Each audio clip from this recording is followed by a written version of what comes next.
दिल्ली में फॉग के कारण हमारी फ्लाइट, खारगे जी की फ्लाइट डिले हो गई, इसीलिए हम समय पर नहीं आ पाए। आप सबको कष्ट हुआ, इसके लिए मैं आप सबसे शुरुआत में ही माफी मांगना चाहता हूं। 29 जून को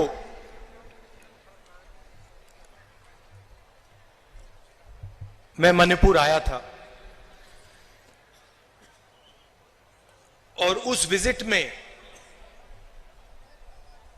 जो मैंने देखा, जो मैंने सुना, मैंने कभी पहले नहीं देखा था, नहीं सुना था। 2004 से मैं राजनीति में हूं। पहली बार मैं हिंदुस्तान के एक प्रदेश में गया जहां गवर्नेंस का पूरा इंफ्रास्ट्रक्चर कोलैप्स कर गया था, जिसको हम मणिपुर कहते थे। 29 जून के बाद वो मणिपुर रहा ही नहीं, बट गया। कोने कोने में नफरत फैली, लाखों लोगों को नुकसान हुआ, भाई बहन, माता पिता आंखों के सामने मरे। और आज तक हिंदुस्तान के प्रधानमंत्री मणिपुर में आपके आंसू पोंछने, आपसे गले लगने, आपका हाथ पकड़ने नहीं आए। शर्म की बात। शायद नरेंद्र मोदी जी के लिए,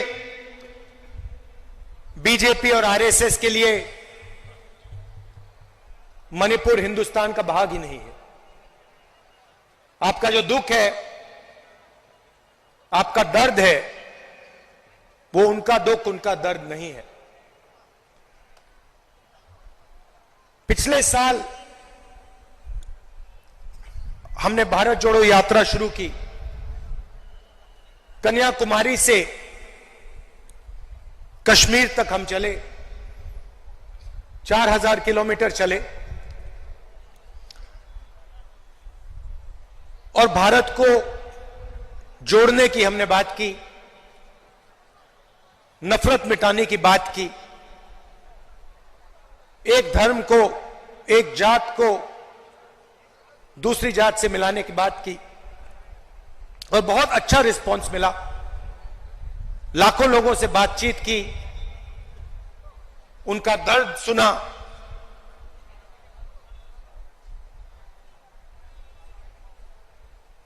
मुश्किल था मगर बहुत अच्छा लगा। लोगों ने कहा कि कन्याकुमारी से कश्मीर तक यात्रा की है तो फिर ईस्ट से वेस्ट में यात्रा होनी चाहिए। और मैं चाहता था कि जैसे हमने पैदल यात्रा की कन्याकुमारी से कश्मीर, वैसे ही हम ईस्ट से वेस्ट पैदल यात्रा करें। मगर चुनाव का समय है और उसमें हमें थोड़ा ज्यादा समय लगता, इसलिए कांग्रेस पार्टी ने, हमने निर्णय लिया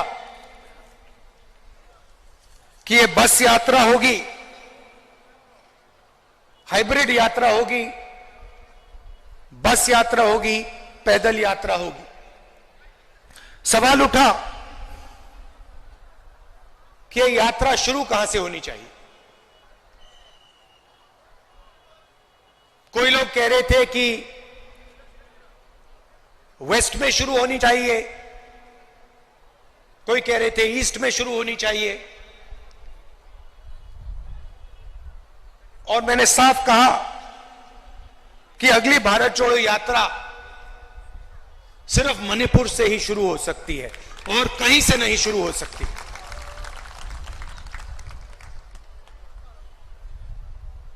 मणिपुर बीजेपी की जो राजनीति है, बीजेपी की नफरत, आरएसएस की नफरत, उनका जो दृष्टिकोण है, उस विचारधारा का मणिपुर एक चिन्ह है।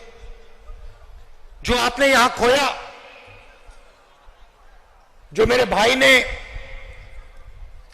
बस के ऊपर कहा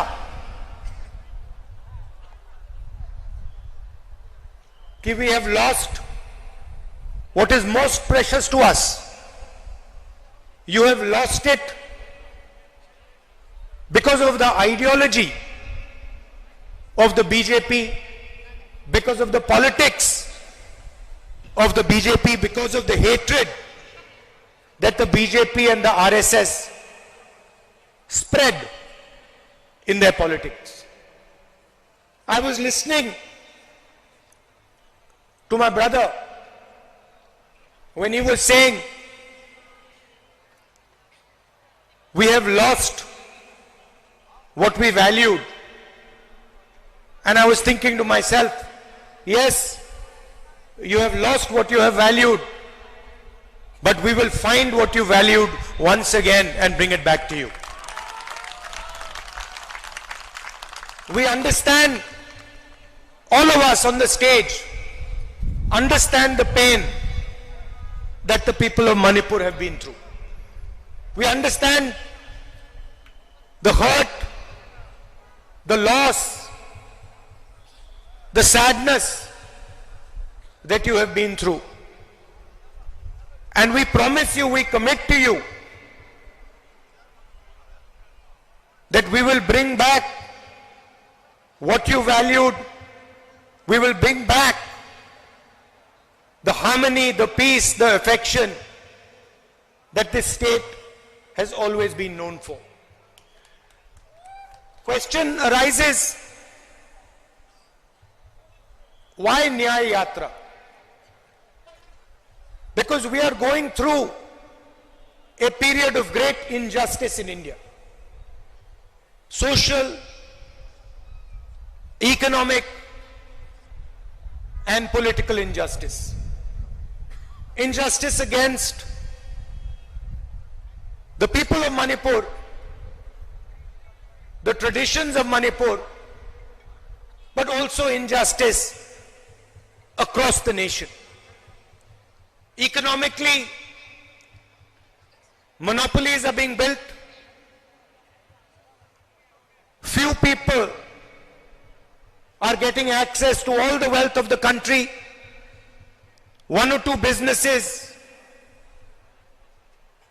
have their fingers in everything, and the large majority of businesses, small and medium businesses, are being destroyed. Huge levels of unemployment, massive price rise is what the whole of India is facing. On the social side, the large mass of India's people, the lower castes, Dalits, tribals, simply do not have a say in the governance system of the country. I have given example upon example of how the large mass of our people are excluded from the political system, from the governance system. So these are the issues that the Bharat Chodo Nyaya Yatra is going to raise. But this is less about us and more about you. Bharat जोड़ो यात्रा में हम सुबह शुरू करते थे, 6 बजे शुरू करते थे और 7 बजे रात तक हम चलते थे। हमारा भाषण 20-25 मिनट का होता था। शाम को हमारा एक भाषण होता था। मगर 7-8 घंटे हम आपकी बात सुनते थे, किसानों की, मजदूरों की, छोटे दुकानदारों की, महिलाओं की, युवाओं की। और यही इस यात्रा का लक्ष्य है। हम ज्यादा बोलना नहीं चाहते हैं,